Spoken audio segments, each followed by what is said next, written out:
Hi friends, good morning. അപ്പോൾ ഇന്ന് പ്രത്യേകിച്ച് കേക്കിൻ്റെ പരിപാടികളൊന്നും ഇല്ലാത്തതുകൊണ്ട് ഞാൻ വിചാരിച്ചു കുറച്ച് ചട്ടികളിലൊക്കെ പെയിൻ്റ് അടിക്കാനുണ്ടായിരുന്നു. അങ്ങനെ പെയിൻ്റ് അടിക്കാമെന്ന് വിചാരിച്ചു. ഇതൊക്കെ എൻ്റെ മക്കൾക്ക് ഒരുപാട് ഇഷ്ടമാണ് ഇതുപോലെ പെയിൻ്റ് അടിക്കാനൊക്കെ. അങ്ങനെ അവരും കൂടി ഹെൽപ്പ് ചെയ്യാമെന്ന് പറഞ്ഞുകൊണ്ട് കുറച്ചൊക്കെ അവർ ചെയ്തായിരുന്നു. അങ്ങനെ ഞാൻ ശാർക്കര പോയപ്പോൾ സീഡ്ലെസ് ലെമൺ വാങ്ങിച്ചായിരുന്നു. അപ്പോൾ ഇതുപോലെ ഒരു ബക്കറ്റിലായിരുന്നു നട്ടത്. അങ്ങനെ ഞാൻ അതൊന്ന് പെയിൻറ്റ് ചെയ്യാമെന്ന് വിചാരിച്ചു. 2-3 ചെടിച്ചട്ടികളും ഉണ്ട് പെയിൻ്റ് അടിക്കാനായിട്ട്.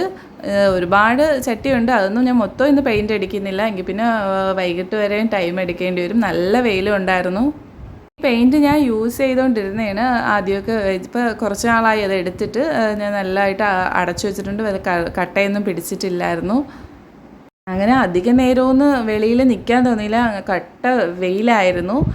പിന്നെ ഇത് ഞാൻ അന്ന് ശർക്കര പോയപ്പോൾ വാങ്ങിച്ച റോസായിരുന്നു. നല്ല രീതിയിൽ നിൽക്കുന്നുണ്ട്. അതിന് പിന്നെ അപ്പുറത്തെ കുറച്ച് കശുവണ്ടി ചുട്ടുകൊണ്ട് വന്നായിരുന്നു.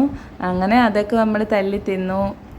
നല്ല ടേസ്റ്റ്. ഇന്നത്തെ വീഡിയോ ഇത്രയേ ഉള്ളൂ. അടുത്ത വീഡിയോ ആയിട്ട് വീണ്ടും വരാം. എല്ലാവരും ലൈക്ക് ചെയ്ത് സപ്പോർട്ട് ചെയ്യണേ. താങ്ക്